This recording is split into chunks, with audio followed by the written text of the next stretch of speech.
Hey guys, I'm Brian. And I'm Terry. And welcome back to the Forest Farm Project. And today we're at Terry's old house again. Yep, tearing out that wall right there. And Gonna be a lot of fun. We've got exposed attic, so we've got to get some sheetrock in there. We're going to take this wall down and get some sheetrock up. Hopefully, all today. That's the plans. Yeah, because it's been getting down at like... Been in the 20s and 30s at night. We don't want all that cold air coming in. And plus the attic stink coming in here.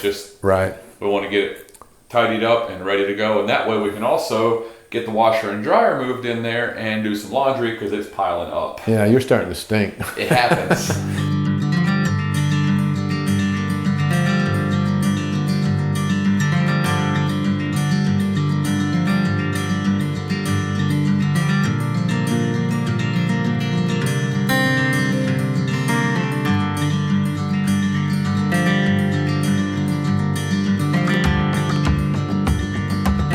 Show you what we did for dust prevention from the rest of the house with all this demo going on. This is what they call a zip wall, and we've seen it on construction jobs before. We originally taped some plastic over this door, and we saw that it was going to be up and down, back and forth, non-stop out here for days or weeks until we get this job done. So we bought this zip wall stuff, and we basically took just some super duty plastic sheathing. You want something fairly heavy, not your regular painter's plastic, something that's got some substance. What mil is this? 6 mil? Yeah, 6 mil plastic. And then and you can find small quantities of it. You don't have to buy a 40-foot roll or something, you know. And then we just took this painter's tape, and if you get the blue, it's a little more expensive. The green's even more expensive. But if you're putting it against a wall that's going to stay, get at least the blue, if not the green, because it's supposed to not peel the paint off the wall. And you might want to run like 2 rows of tape. Tape the edge of the plastic to the wall, and then tape the edge of the tape again to the wall to give it some strength. You mount that whole piece of plastic up there. Then this thing has got double sticky, and you hold it where you want it up top and have somebody hold it at the bottom and say, that's about how high I want it, and this is where I want it. And then the person at the top start peeling that tape loose and sticking that double sticky to the plastic, get it all the way to the floor.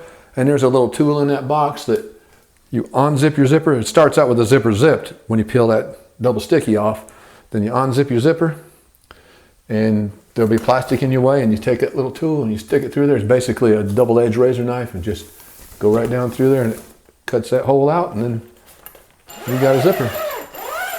So you can get in and out. And it's got a zipper on both sides, handle, so you can get it from either side.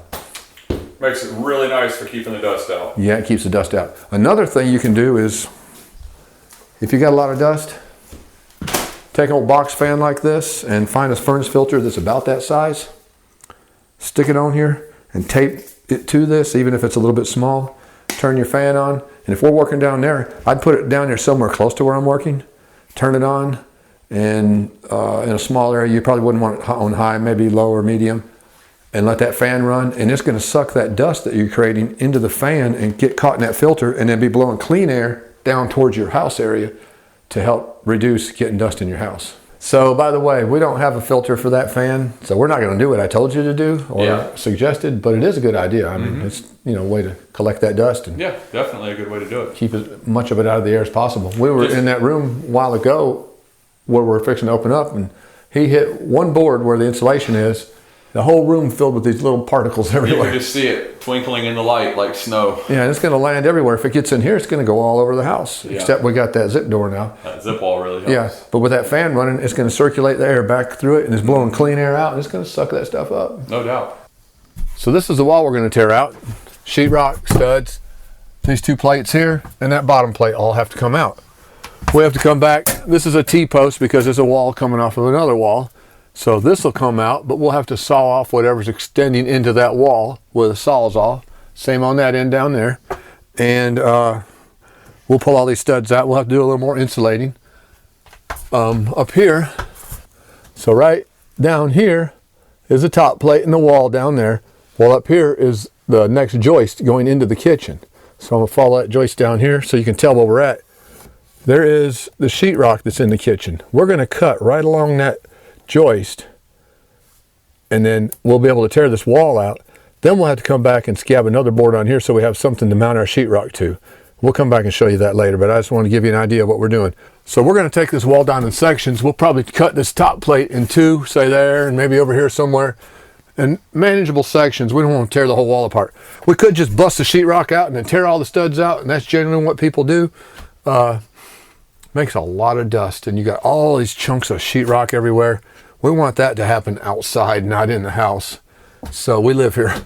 So we're going to saw these sections with a sawzall with a fine blade so it doesn't make a lot of dust, and cut a nice little path. And there's going to be some prying and breaking things, but for the most part, we're going to try and get this stuff out of here and minimize the damage or the mess in the house and get that dust outside. All right, let's get tearing that wall out. Okay, little guy.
Here's something unique to some houses and not others.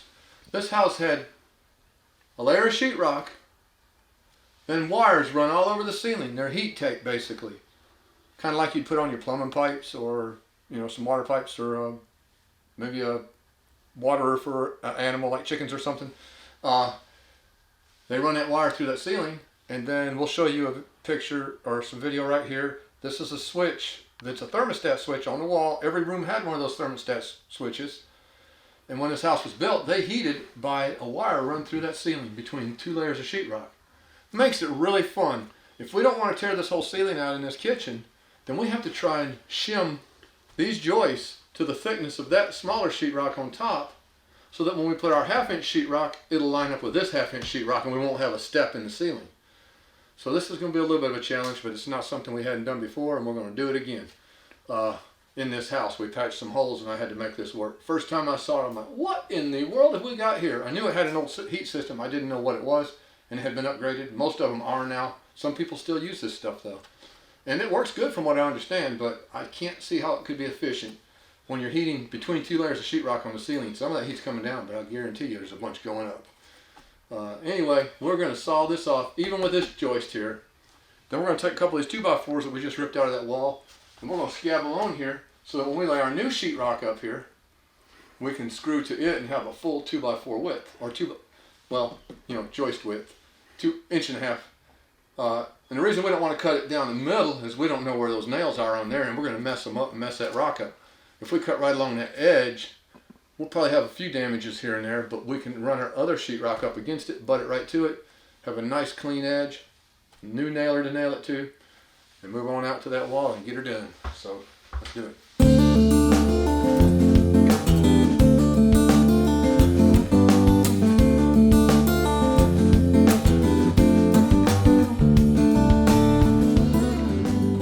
Well, that wall came out. It went spectacularly well.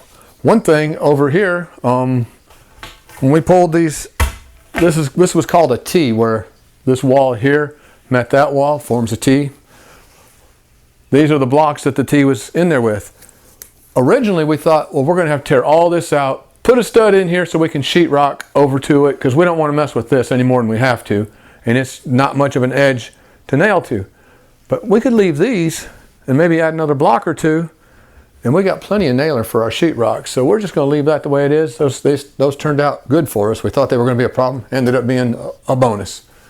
Additionally, as I told you up here, there's 2 layers of sheetrock. I guess can you see that, Brian? Are you? Yeah, I can see it. Okay. Well, there's a 1/2 layer and there's I didn't even check that. That is about 3/8 sheetrock. Well, right here, it looks like it's just 2 sheetrocks pinched together. Well, this was the corner. This was the other wall, and we've cut this out.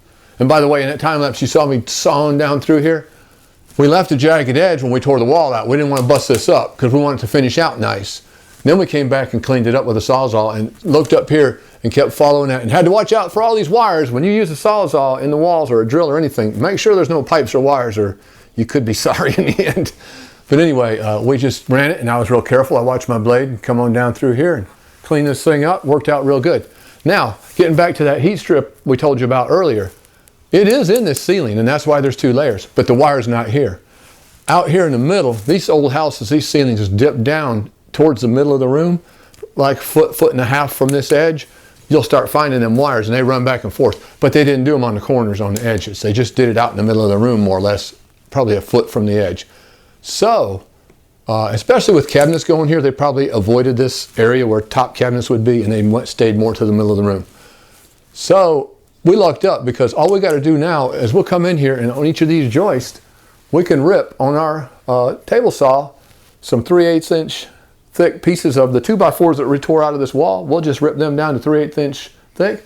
We'll use that little Milwaukee stapler I was using on the insulation in that insulation tip video, and we'll strap some strips up here, and that'll give us the proper level, and we'll be able to finish this sheetrock out and have one straight level across this ceiling. You wouldn't want it to step up.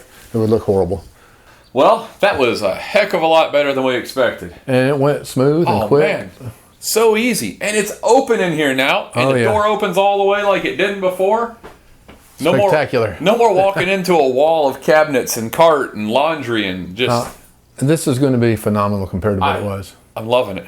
It's going to be so nice. No more 1970s green sink. I'm going to miss that. No, I'm not going to miss that sink. He's not going to miss it. He's going to keep it on the farm. Yeah, we're going to have a little garden shed down there by our garden area. Yeah. Probably won't end up being little though. No, it won't be. Nothing's little for us. Just somewhere for him to hang out with his big flowery hat on. There you go. I don't wear flowers, just the hat. Yeah. But yeah, this is awesome, and it's going to look really good when we get done. Yeah. Alrighty, well that's about it for today's video. We got to go get a few things. We might get back to doing the ceiling and all that. We got to get it done. It's just we don't know if it's going to be right now, and our videos tend to get kind of long because we talk a lot. We got to go get some stuff and get that going because it's cold out. It is cold. We do have the room sealed off now, so we could leave it like this. It wouldn't be the end of the world. No. We don't We'll just be working late. When to quit. No. But we'll end up splitting this up. That way it's easier for those people who can't sit down and watch a 45-minute video. It'll be a lot easier to It's hard to sit there at your desk looking down at your phone and pretend for too long. They're going to pick up on the fact that you're watching videos instead of doing your job. So you got to make these things short enough that those people can watch too. Yeah. They get upset. Oh yeah, definitely. Hope you guys enjoyed this video. We sure enjoyed making it. Yeah. Definitely a lot of fun. Make sure you subscribe to us. There's a heck of a lot more construction stuff coming. Give us a big thumbs up for a like. And check us out on Instagram, Facebook. We post what we're doing even when we're not making videos. We regularly post stuff on there to keep people up to date with what's going on because there's always something going on. Mm-hmm. All right, have a good one, guys. See you next time.